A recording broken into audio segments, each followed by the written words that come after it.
골로새서 2장 11절에서 15절까지의 말씀입니다. 제가 가진 성경으로는 신약성경 326쪽쯤에 있습니다.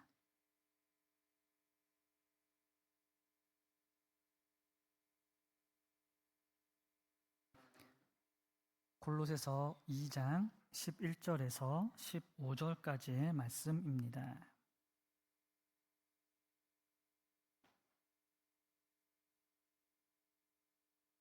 하나님의 말씀 다 같이 합독하겠습니다. 11절입니다.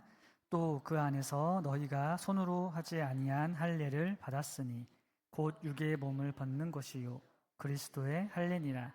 너희가 세례로 그리스도와 함께 장사되고 또 죽은 자들 가운데서 그를 일으키신 하나님의 역사를 믿음으로 말미암아 그 안에서 함께 일으키심을 받았느니라. 또 범죄와 육체의 무할례로 죽었던 너희를 하나님이 그와 함께 살리시고 우리의 모든 죄를 사하시고 우리를 거스르고 불리하게 하는 법조문으로 쓴 증서를 지우시고 제하여 버리사 십자가에 못 박으시고 통치자들과 권세들을 무력화하여 드러내어 구경거리로 삼으시고 십자가로 그들을 이기셨느니라. 아멘. 이 말씀의 은혜가 함께 하시길 바랍니다. 성도는 십자가의 보혈로 구원받았습니다. 십자가 이전에는 죄의 자녀였습니다. 영원한 그 죽음에 빠져서 죽을 수밖에 없는 것이 사람이었습니다. 그러나 십자가의 은혜로 인하여서 이제는 주 안에서 살아가게 되었습니다. 주 안에 있다라는 것은 주님 안에서 행한다라는 겁니다. 우리 주님께서 우리의 능력이 되시고 우리와 함께 하신다라는 것입니다. 사망이 주인 노릇하던 존재가 이제는 생명의 주인이 우리의 주인이 되었습니다. 이전과는 다른 모습으로 살아야 됩니다. 그런데 여기에 가장 큰 어려움이 있습니다. 지금의 주인과 이전의 주인이 너무 다릅니다. 이전의 주인은 사망이었고 세상이었습니다. 하지만 새로운 주인은 생명입니다. 그래서 두 주인이 너무나 다릅니다. 머리부터 발끝까지 다 달라져야 되는 겁니다. 그런데 내가 너무 능력이 없습니다. 사람이 너무나 능력이 없기 때문에 이전 주인이었던 세상과 사망의 주인 노릇했던 그 삶을 우리는 자연스럽게 따라가려고 할 수밖에 없습니다. 그러한 자연스러움을 우리는 억누르면서 새로운 주인이신 예수님을 따라가야 합니다. 우리가 너무나 부족하기 때문에 내 힘으로는 살아갈 수가 없습니다. 그러나 우리의 새로운 주인이신 예수님께서 우리에게 힘과 능력과 은혜를 주시면서 우리로 하여금 승리하게 하십니다. 오늘 말씀이 보여주시는 것이 바로 그 십자가의 승리입니다. 이 말씀을 통해서 우리가 예수님의 십자가를 더욱 붙잡고 승리를 누리는 그런 성도가 되기를 바랍니다. 첫 번째로는 그리스도의 할례를 받은 성도입니다. 십자가의 승리는 그리스도의 할례를 받은 성도에게 주어지는 것입니다. 11절에서는 이렇게 말씀하십니다. 또 그 안에서 너희가 손으로 하지 아니한 할례를 받았으니 곧 육의 몸을 벗는 것이요 그리스도의 할례니라 하고 말씀합니다. 예수 그리스도 안에서 우리는 할례를 받았습니다. 여기서 말하는 할례라는 단어 자체는 우리가 알고 있는 유대인들이 받는 그 할례를 말하는 것이 맞습니다. 할례는 하나님의 백성들이 받던 것으로 이것을 통해서 이제 나는 하나님의 백성입니다 라는 것을 자기 스스로가 언제나 알 수 있게끔 하는 것이었습니다. 그게 할례입니다. 보여주는 증표였습니다. 그런데 오늘 말씀에서는 육신의 할례가 아닌 다른 것을 말씀하고 있습니다. 그것은 바로 육신에 받지 아니한 할례입니다. 손으로 행하는 할례는 육신으로 받는 할례입니다. 하지만 오늘 말씀에서는 다른 할례를 말하고 있습니다. 그 할례는 바로 마음의 할례라고 말씀하고 있습니다. 육신으로 행했던 할례는 부족하다라는 겁니다. 그거는 온전하지 못하다라는 겁니다. 이게 얼마나 온전하지 못하냐면요, 이 당시의 기록을 보면은 사람들이 좋아했던 것 중에 하나가 목욕이었습니다. 유대인들도 목욕탕을 갑니다. 목욕탕을 가면은 다 벗고 들어가야 되잖아요. 그러면 그 안에 들어가면은 남자 같은 경우는 누가 유대인이고 누가 유대인이 아닌지 구별이 됩니다. 이거를 싫어해가지고 역할례가 이루어졌다라는 기록도 있습니다. 할례를 받은 사람들이 그거를 부끄러워했다라는 겁니다. 하지만 마음의 할례는 그러한 것이 아닙니다. 이렇게 말씀하시는 이유는 당시 있었던 율법자의 율법주의자들을 이제 경계하는 것이기도 합니다. 이들의 주장은 이랬습니다. 예수를 믿음으로 구원받는다. 그런데 예수님이 아버지라고 부르는 분이 있다. 그분이 바로 하나님이다. 그런데 그 하나님이 예수님이 오시기 이전에 이미 주신 법칙이 있다. 그거는 바로 하나님의 백성들이 다 받는 것이었다. 그러니까 너희들도 이거를 행해라. 그래야지 구원받는다라는 논리로 접근했습니다. 그래서 유대인이 아닌 사람들에게 율법을 지키게 했고 그 중에 하나가 바로 할례였습니다. 이러한 사람들이 교회에 들어와서 어렵게 했습니다. 이는 율법을 잘못 이해한 곳에서 나온 무지의 결과였습니다.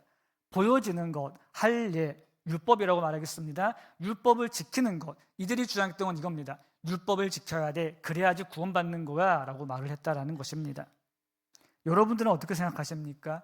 율법을 지켜야지 구원받아 라는 말은 틀린 말 같으십니까? 옳은 말 같으십니까? 이거는 질문 자체가 잘못된 겁니다. 율법과 구원은 별개의 것입니다. 그런데 이 두 개를 섞었습니다. 이러한 잘못된 삶은 마치 암과 같아서 성도를 힘들게 했고 교회를 힘들게 했습니다. 보이는 할례, 이러한 율법을 지키는 게 잘못이다라는 말은 아니에요. 그런데 이들의 주장이 이랬습니다. 율법을 지켜야 구원받아, 여기까지 갔기 때문에 문제가 되는 것이었습니다. 진정한 할례는 무언가 눈에 보이는 것으로 하는 게 아닙니다. 마음에 새겨지는 것입니다.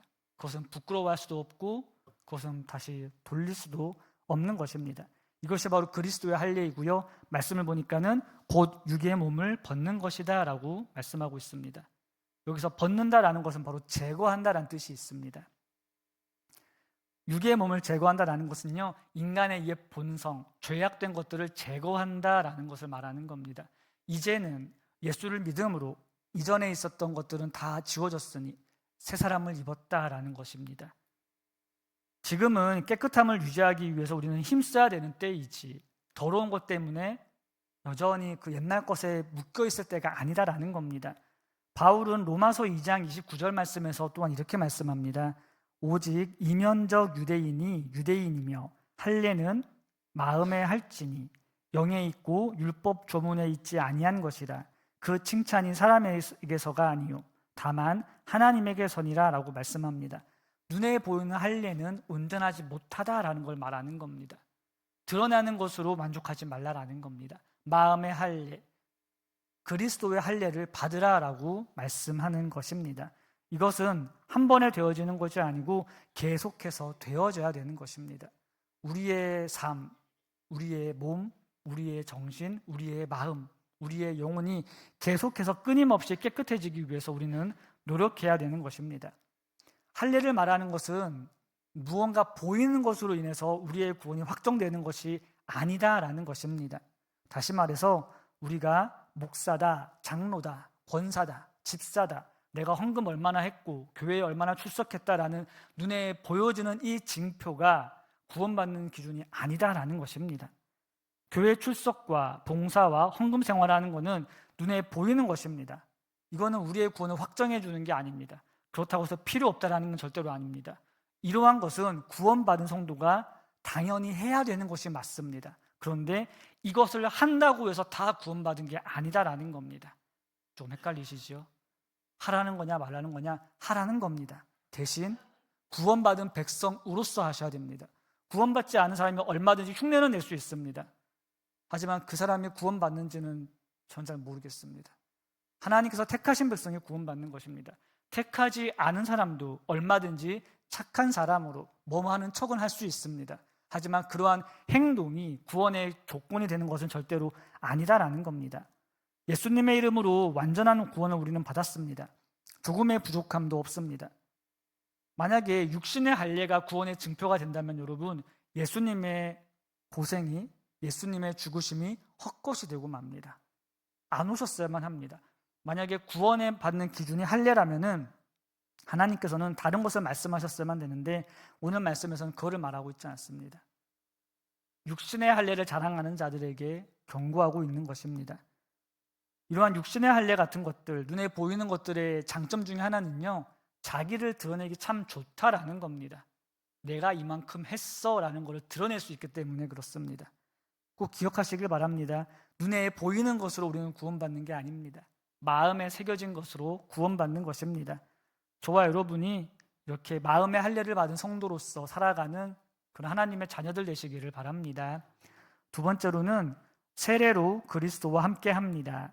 그리스도의 할례를 받은 성도는 세례로 그리스도와 함께 하는 자들입니다. 여기서 말하는 세례는 우리가 교회에서 행하는 그 세례를 말하는 것이 맞습니다. 세례는 마음의 할례와 같이 죄에 대하여 죽고 살아난 것을 말씀하는 것입니다. 세례라는 말에는 담그다, 적시다라는 뜻이 있습니다. 그래서 물로 행해지는 것입니다. 이제 원래는 보여지는 행위는 사실 침례가 더 가깝죠. 강가에서 사람을 물에 담궜다가 꺼내는 거니까는요. 담글 때에는 죽은 것을 말하는 거고요. 꺼낼 때에는 살아난 것을 말하는 것입니다. 12절의 말씀에서는 이렇게 말씀합니다. 너희가 세례로 그리스도와 함께 장사되고 또 죽은 자들 가운데서 그를 일으키신 하나님의 역사를 믿음으로 말미암아 그 안에서 함께 일으키심을 받았느니라 하고 말씀합니다. 세례로 그리스도와 함께 죽었습니다. 세례로 그리스도와 함께 죽었다라는 것은 그리스도께서 나의 죄를 대신해서 죽어주셨다라는 것을 말씀하는 겁니다. 나의 죄가 용서받았다라는 것입니다. 마음의 할례를 통하여서 내가 이제 육신의 옷, 모든 죄악을 용서받았습니다. 그것을 다른 의미로 세례라는 것으로 설명하고 있는 것입니다. 그리스도의 죽으심으로 나의 죄가 용서받았습니다. 그리스도와 함께 죽었습니다. 나의 죄가 죽었다는 것은 죄사함을 보여주는 겁니다. 세례를 통해서 이제 내가 완전히 깨끗함을 받았다라는 겁니다. 그런데 여전히 마귀는 나를 정죄하고 있고요. 때로는 나도 나를 정죄할 때가 있습니다. 내가 나를 정죄한다라는 것은 나의 믿음이 흔들린다라는 것을 말하는 것입니다. 우리가 구원받은 성도로 살아가면서 우리의 믿음이 흔들릴 때가 있습니다. 마치 욥의 친구들이 욥을 비난했듯이 세상에 있는 것들이 나를 비난하고 나를 힘들게 할 때가 있다라는 것입니다. 하지만 우리 주님께서 십자가에서 완전히 대속하셨음을 말씀하고 있습니다.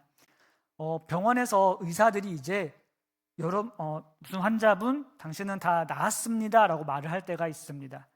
의사가 나았다라고 하면은 다 나은 걸까요? 계속 아픈 걸까요? 다 나았으니까 나았다라고 말을 하는 거죠.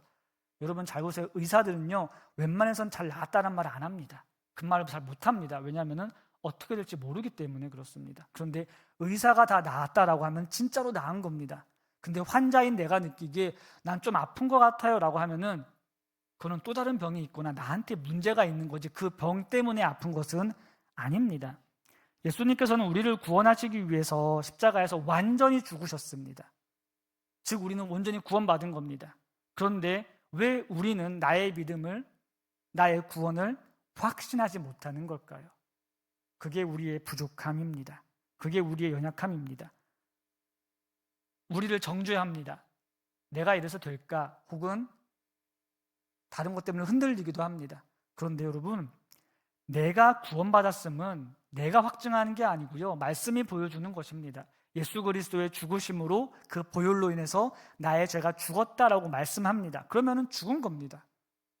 하지만 원수 마귀는 여전히 우리를 흔들고 있습니다. 우리의 모습은 여전히 부족하기 때문에 구원받지 못한 사람처럼 보이기도 하고 느껴지기도 합니다. 우리 모두는 다 그걸 알고 있습니다. 드러나지 않는 나만 알고 있는 나만의 죄와 나만의 연약함들이 있습니다.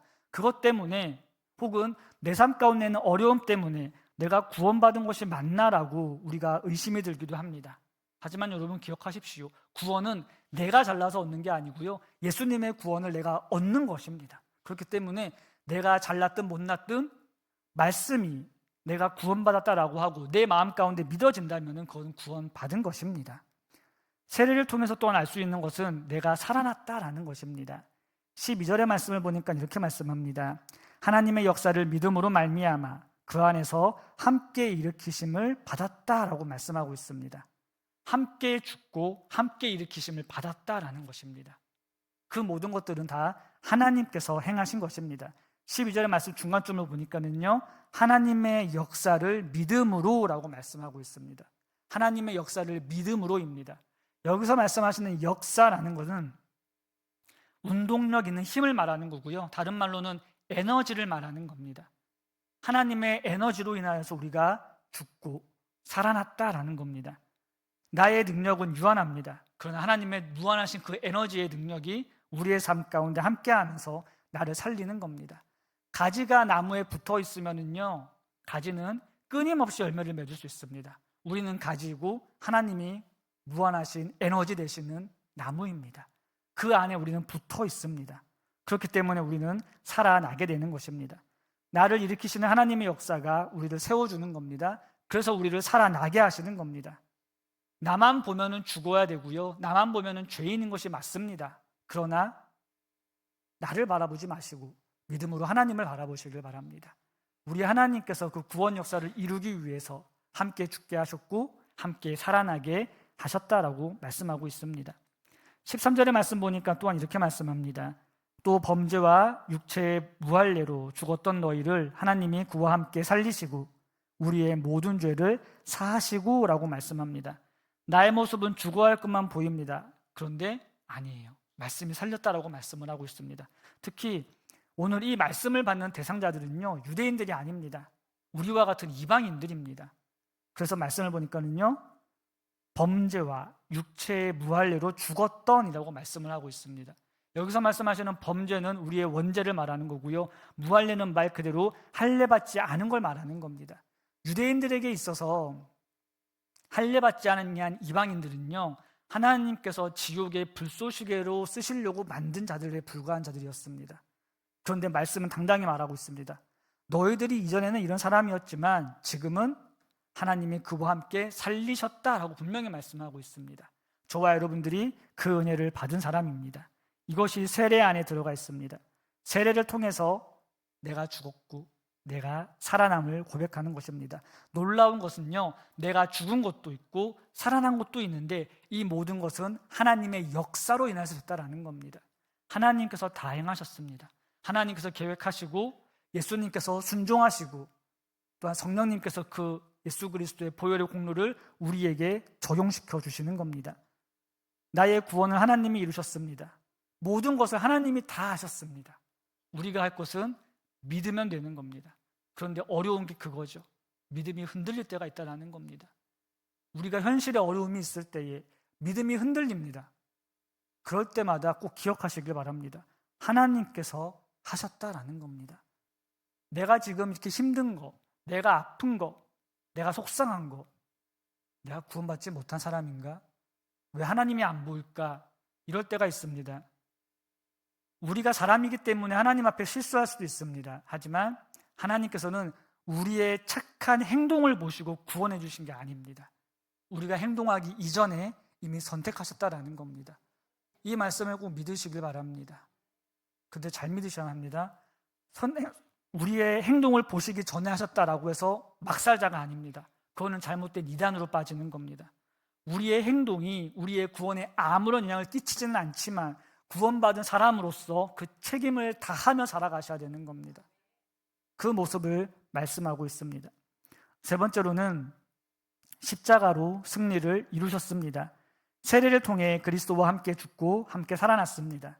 이 살아남, 부활이 곧 우리의 승리가 되는 것입니다. 14절의 말씀을 보니까 이렇게 말씀하십니다.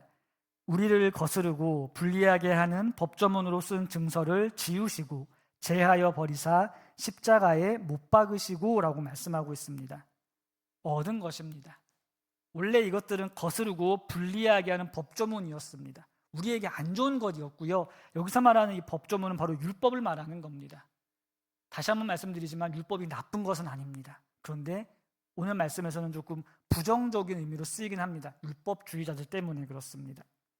율법이 나쁜 것이어서 거스르고 불리하게 하는 게 아니고요, 율법의 가치 때문이라고 해야 될까요? 율법이 하는 게 그거기 때문에 그렇습니다. 율법을 통하여 내가 부족한 걸 알게 됩니다. 율법을 통하여 내가 연약한 사람인 걸 알게 해야 되는 것입니다. 그래서 율법은 우리를 좀 불편하게 만듭니다. 그래서 거스르고 불리하게 하는 이라고 말씀하고 있는 것입니다. 예수님께서 재림하시는 그날까지 우리는 율법에 비추어 볼 때 여전히 죄인일 것입니다. 재림하시는 그날까지 우리는 죄와 싸워야 됩니다. 그것이 바로 성화되어가는 과정입니다. 애나 어른이나 마찬가지입니다. 모든 사람은 다 그 성화의 과정을 지나고 있습니다. 특히 여기서 말하는 쓴 증서라는 것은요, 당시 채무, 노예와 같은 노예의 계약과 같은 이런 법률을 작성할 때에 손으로 쓴 증서를 말할 때 사용하는 것이라고 합니다. 율법이 유익한 것은 맞지만 율법 자체에 사람을 비추어 보면은 사람을 참 불리하게 만듭니다. 다 죄인이 될 수밖에 없습니다.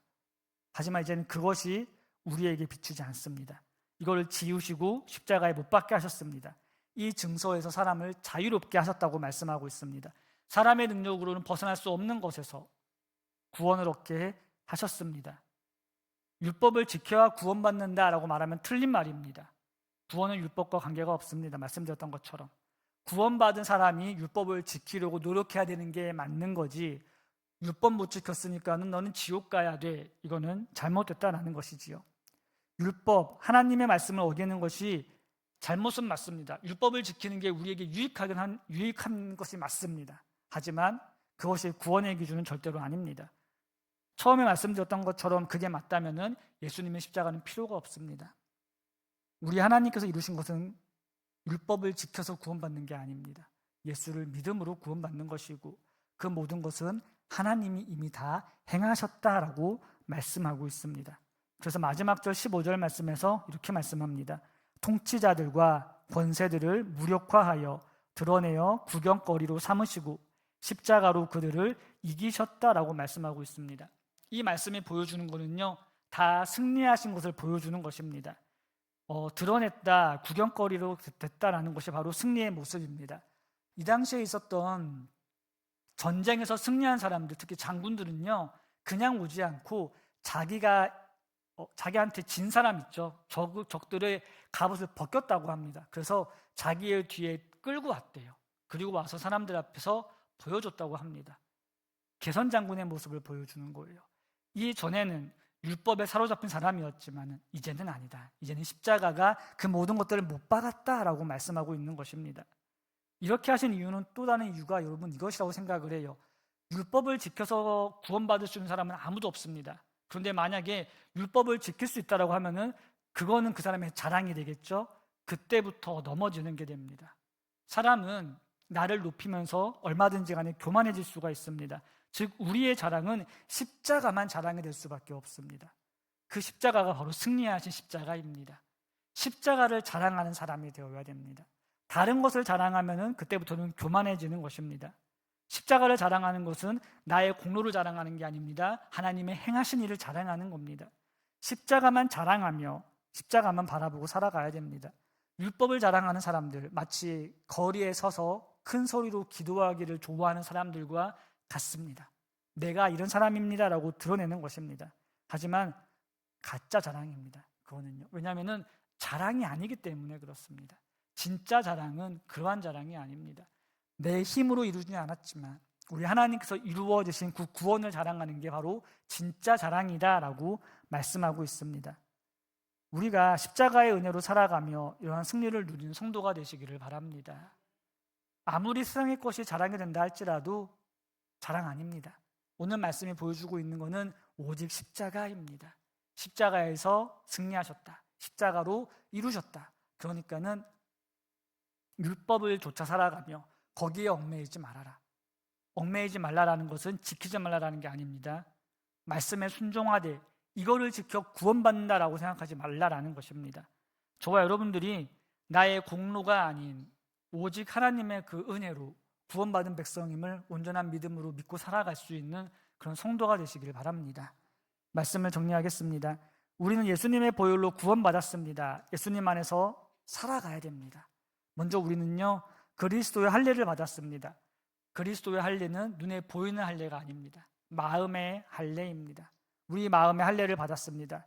눈에 보이는 어떤 행위가 우리를 구원으로 인도하는 것이 아닙니다. 하나님의 백성됨이 우리를 구원으로 인도하는 것입니다. 하나님의 백성이 되셨으니 말씀을 사랑하시고 예수 그리스도의 몸된 교회에 충성하시며 우리가 마음의 할례 받은 사람답게 살아갈 수 있는, 나의 행위를 자랑하는 사람이 아닌 하나님께서 나를 쓰심에 감사하며 그렇게 마음의 할례 받은 성도로 살아가는 저와 여러분 되었으면 좋겠습니다.